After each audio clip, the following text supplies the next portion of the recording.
Khobab bin Arad itu termasuk salah satu yang pertama-tama masuk Islam. Diyakini beliau yang keenam masuk Islam. Dahulu ketika masih menjadi budak milik seorang perempuan dari Khuza'ah, namanya Ummu Anmar al-Khuza'iyah. Ummu Anmar ini tertarik dengan kecerdasan, dengan kepandaian Khobab bin Arad. Oleh karenanya, singkat kata, Ummu Anmar ini membeli Khobab bin Arad dan dijadikan sebagai budaknya. Karena Khobab ini cerdas, pandai, maka oleh Ummu Anmar dikirim ke seseorang yang ahli dalam pandai besi, membuat pedang dan lain sebagainya. Nah, karena cerdas, maka dalam waktu singkat Khobab sudah bisa menguasai ilmu pandai besi. Kemudian oleh Ummu Anmar diberikan, ya kalau bahasa sekarang lah, satu kios gitu. Disitulah Khobab mulai membuat pesanan-pesanan pedang-pedang itu, dan terkenal dengan kejujurannya, amanah. Kalau dipeseni pedang, janjine seminggu, ya seminggu dadi tenan, ora molor-molor. Wah, dereng dados sih, ndak ada ceritanya itu. Jadi tanggung jawab betul. Ketika ada amanah datang padanya, itu tanggung jawab betul menyelesaikan pesanannya tepat waktu dan jujur. Dan hasilnya bagus. Nah, singkat cerita, Khobab ini di tengah-tengah kesibukannya membuat pedang, ketika ada waktu sela, Khobab ini memikirkan terkait dengan masyarakat Mekah pada waktu itu yang dikenal dengan masyarakat jahiliyah. Khobab itu memikirkan, ini masyarakat manusia kok isinya serba kurang ajar, nah, isinya serba maksiat, tidak ada kebaikannya sama sekali. Dari ujung rambut sampai ujung kaki, tidak ada kebaikannya sama sekali. Yang kuat menindas yang lemah, terus kemudian menyiksa ini itu dan lain sebagainya. Lah Khobab sangat ingin keluar dari keadaan seperti itu, sangat berharap ada secercah cahaya yang kelak bisa menjadikan masyarakat jahiliyah itu menjadi baik. Nah, kemudian sesudah itu Khobab mendengar dakwah Rasulullah Muhammad sallallahu alaihi wasallam. Tanpa pikir panjang, Khobab langsung menemui Rasulullah. Begitu mendengar dakwah dari beliau Rasulullah, Khobab langsung menyatakan keislaman dan keimanannya. Dan Khobab ini luar biasa teguhnya. Sesudah menyatakan keislaman, tidak pernah menyembunyikan dari orang-orang. Kemudian sampailah berita keislamannya kepada tuannya, Ummu Anmar tadi. Mendengar itu, Ummu Anmar marah luar biasa. Kemudian datang dengan beberapa orang dari Khuza'ah, menemui Khobab di tempat pandai besinya tadi. Begitu ketemu dengan Khobab, salah seorang dari mereka bertanya, "Ya Khobab, wahai Khobab, kami mendengar berita tentang kamu yang kami sendiri tidak mempercayainya."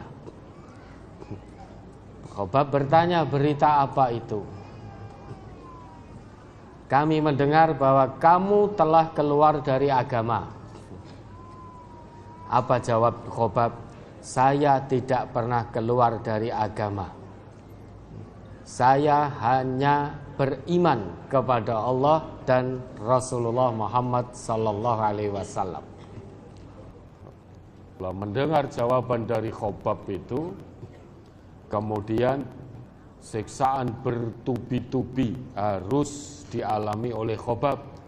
Kalau tendangan, pukulan itu sudah pasti. Kan itu di tempat pandai besi. Api masih menyala. Kan pandai besi itu kan dibuat dengan api. Kemudian Khobab diseret di atas tungku. Diseret, diletakkan di atas tungku. Yang mana apinya itu masih menyala. Jadi baranya itu masih menyala. Diletakkan di atas tungku, diinjak badannya. Apakah Khobab berteriak? Tidak. Khobab tahu kalau berteriak maka siksaannya akan menjadi-jadi. Dengan sekuat tenaga dia tahan rasa sakit yang amat sangat. Itu sampai membekas di punggungnya itu. Bekas terbakar itu ada di punggung Khobab. Tapi itu tidak memalingkan Khobab dari agama Allah, yaitu Islam. Siksaan bertubi-tubi terus Khobab terima. Begitu pula dengan orang-orang Islam pada waktu itu. Melihat keadaan itu dan merasakan sendiri bagaimana dahsyatnya siksaan kaum kafir, kaum musyrik, Khobab datang menemui Rasulullah. Singkat cerita begitu. Kemudian Khobab bertanya, melapor pada Rasulullah, "Ya Rasulullah, wahai Rasulullah, ala tastansiru lana, ala tad'u lana." Apakah tidak sebaiknya engkau memohonkan pertolongan untuk kami dengan segera, wahai Rasulullah? Apakah tidak sebaiknya engkau mengusahakan kemenangan untuk kami? Apakah tidak sebaiknya engkau segera berdoa memohon pertolongan kepada Allah?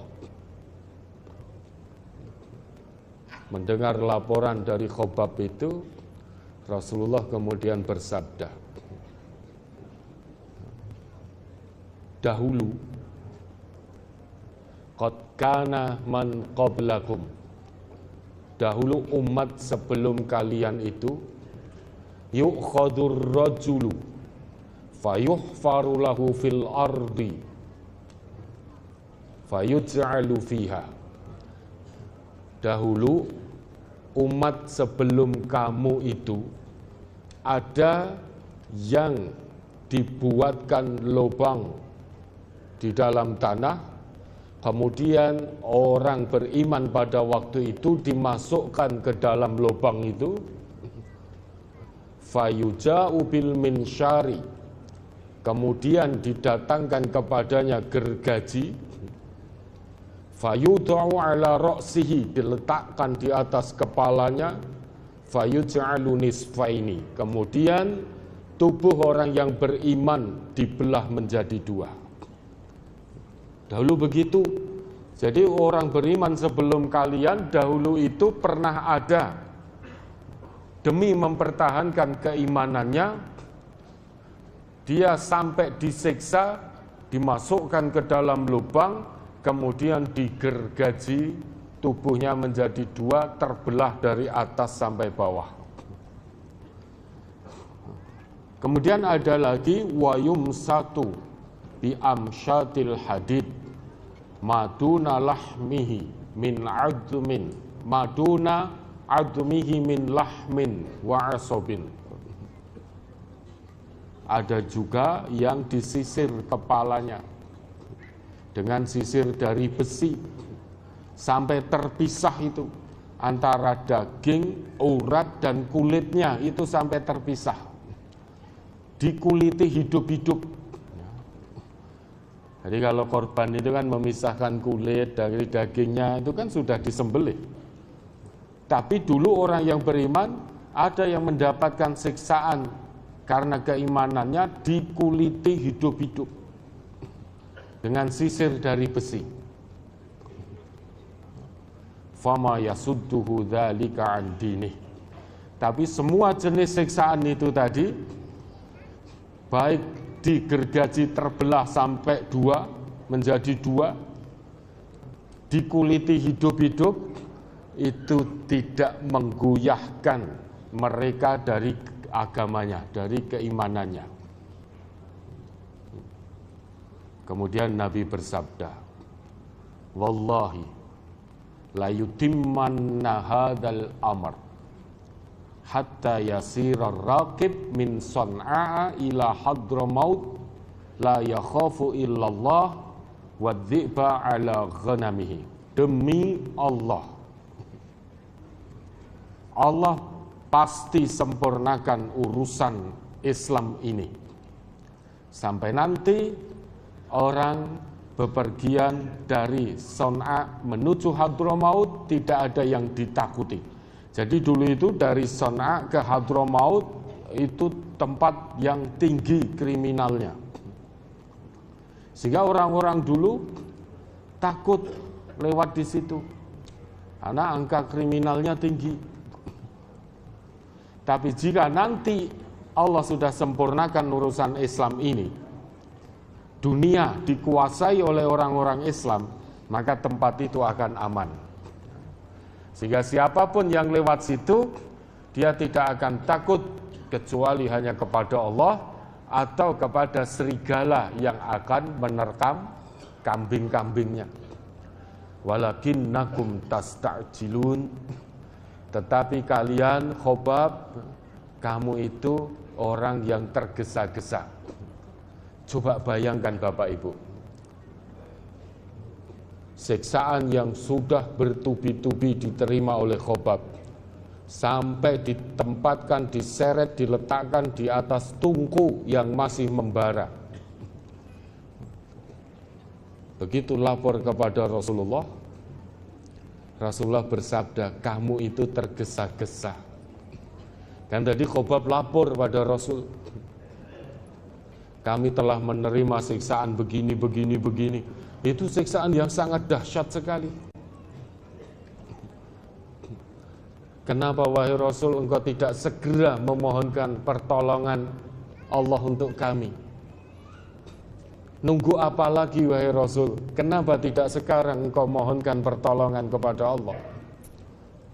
Siksaan sudah diterima seperti itu, tapi ternyata sabda Nabi, walakinnakum tasta'jilun, kalian itu terburu-buru. Dulu sebelum kalian, itu ada yang digergaji terbelah karena keimanannya. Ada yang dikuliti hidup-hidup karena mempertahankan keimanannya. Itu pun mereka masih terus dalam kesabaran. Kamu baru ditaruh di atas tungku, sudah tergesa-gesa. Coba bayangkan, bagaimana dengan kita? Kita umat Islam di Indonesia ini, kita beribadah alhamdulillah aman. Allah hanya perintahkan kita untuk dirikan sholat, jaga sholat secara istiqomah. Tadaburi Al-Quran secara istiqomah, ngaji, amalkan hasil kaji. Itu perintah Allah kepada kita. Kita mengamalkan Islam ini tanpa siksaan. Kita tidak disiksa seperti yang dialami oleh Khobab dan saudara-saudara muslim, para sahabat Nabi lainnya. Ada yang pernah dibakar gara-gara sholat? Belum pernah. Ada yang pernah disakiti gara-gara ibadah kepada Allah? Belum pernah juga. Allah hanya perintahkan kepada kita untuk beribadah secara istiqomah. Allah berikan tempat yang aman, negeri yang nyaman, perjalanan ke tempat ngaji juga aman, fasilitas mudah. Tapi kenapa ghirah kita masih lemah? Kenapa masih males-malesan untuk ibadah? Kenapa masih males-malesan untuk ngaji? Coba, bagaimana kelak jika kita bertemu dengan Allah? Malu kita sama Allah. Allah ciptakan kita, Allah berikan kita nyawa, Allah didik kita, Allah siapkan semua rezeki untuk kita, baik di darat maupun di lautan. Allah siapkan, Allah tundukkan semuanya untuk manusia. Dan kita umat Islam di Indonesia ini diberi tempat yang aman oleh Allah, nyaman untuk beribadah, semua fasilitas ada, air melimpah, begitu pula dengan makanan. Kurang apa coba fasilitas yang Allah berikan kepada kita?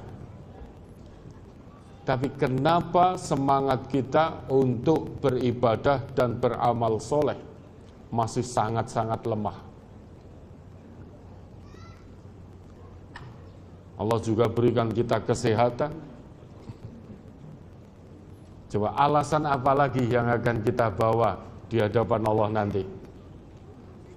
Ketika Allah tanyakan, Allah mas'ul, semua potensi yang telah Allah berikan pada kita, kamu gunakan untuk apa? Semua fasilitas kemudahan, keamanan, kenyamanan.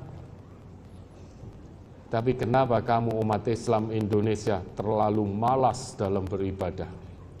Malas dalam ngaji? Semangatnya nek mung padudon. Kalau berselisih semangat, eyel-eyelan semangat, merasa paling benar sendiri semangat. Tapi kalau untuk bersatu, untuk bersama menjadi lemah, tidak semangat. Coba, apa hujah kita? Wong kita ini ibadah tidak pernah dibakar. Kita ibadah beriman kepada Allah juga tidak pernah diancam, digergaji sampai terbelah. Juga tidak pernah dikuliti hidup-hidup. Hanya Allah perintahkan sholato, ibadah, ngajiyo. Ikuti Quran dan sunnah, sudah. Tak kei kondisi aman, kesehatan, nyaman, fasilitas mudah. Gunakan semua itu untuk mendekat kepadaku. Coba mari kita tanyakan nurani kita masing-masing. Sudah pantaskah kita ini diizinkan oleh Allah kelak untuk menempati surganya? Sudah pantaskah? Dengan usaha untuk kebaikan yang kita lakukan selama ini, ghirah yang sangat tipis untuk berbuat baik, sudah pantaskah kita menjadi penghuni-penghuni surganya Allah? Padahal orang-orang beriman sebelum kita itu dulu ada yang digergaji, ada yang dikuliti hidup-hidup, ada yang ditaruh di tempat pembakaran, ada yang disiksa di tengah padang pasir, di bawah terik matahari lebih dari 50 derajat, kemudian diletakkan batu yang sangat panas di atas tubuhnya, diseret di tengah-tengah padang pasir, ada yang ditombak sampai tembus ke dadanya. Itu kualitas orang Islam zaman dulu. Kualitas keimanan yang dimiliki oleh umat Islam zaman dulu. Yang ditakutkan hanya Allah.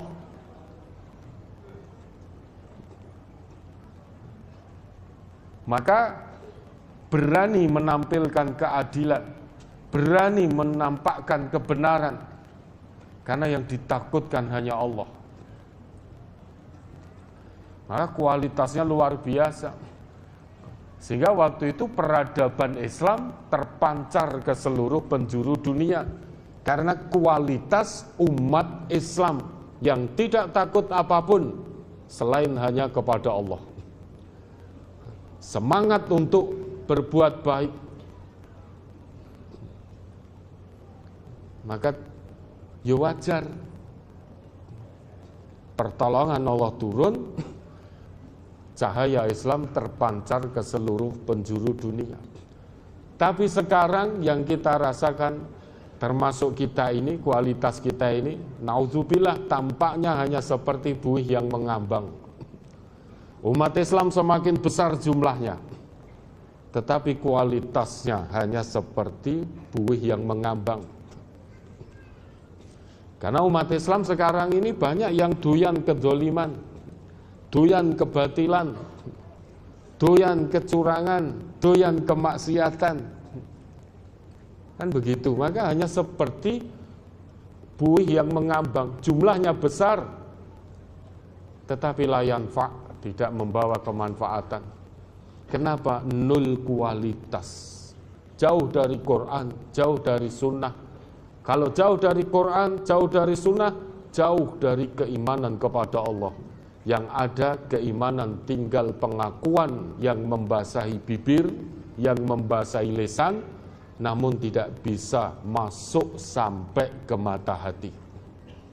Sehingga kualitasnya nol, mengaku Islam, ngaku iman hanya dengan lisan. Tapi tidak tembus ke hatinya pengakuan imannya itu. Tidak bisa dibayangkan Bapak Ibu. Wong kita kondisi aman nyaman begini saja males-malesan untuk ngaji, males-malesan untuk sholat jamaah. Apalagi kalau kita di bawah ancaman, disembelih, digergaji, dikuliti hidup-hidup. Oh, ditenono nek nganti mangkat ngaji tak beleh we. Tambah ramangkat boten kok kula boten ajeng ngaos. Ayo titenono nek ora gelem melu maksiat, ndak mau judi bersamaku, tak kuliti hidup-hidup kamu. Nggih enggak, judi enggak. Nah, kita akan begitu. Kondisi aman saja kita malas-malasan kok untuk berbuat baik dan benar. Apalagi ketika dalam kondisi penuh tekanan. Ayo sholato. Nek sholat tak kuliti hidup-hidup, tak obong kowe. Kira-kira sholat enggak? Ternyata ya cik pengen urip ning dunya.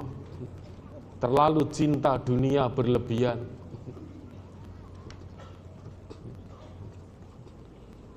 Lawang jangankan ancaman nyawa, ancaman PHK wis wedine nganti ngoprok-ngoprok begitu, Pak. Nek kowe ngaji Quran Sunnah mbok amalke tak pecat. Tak keluarkan dari pekerjaan. Akhirnya ya takut tenan ngaji. Wanine mung ngrungokke lewat radio. Lihat lewat televisi, lewat HP. Karena nanti kalau ketahuan datang ke sini di PHK dari tempat kerjanya, yo takut betul. Apalagi kalau sampai ancamannya disembelih, dikuliti hidup-hidup, dibakar, di ini itu dan lain sebagainya, yang mana harus kehilangan nyawa. Kualitas kita mung kaya buih kok. Tidak bakal ngaji kita. Nah itulah Bapak dan Ibu, kisah para sahabat itu luar biasa.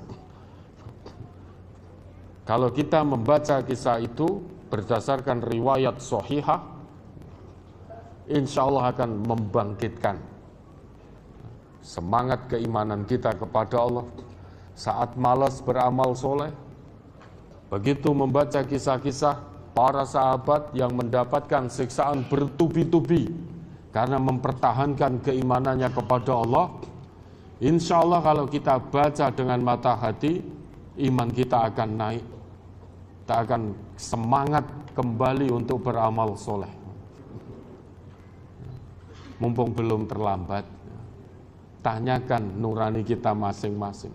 Sudah pantaskah aku diizinkan oleh Allah untuk menjadi penghuni surganya dengan usaha yang aku lakukan ini, atau belum pantas?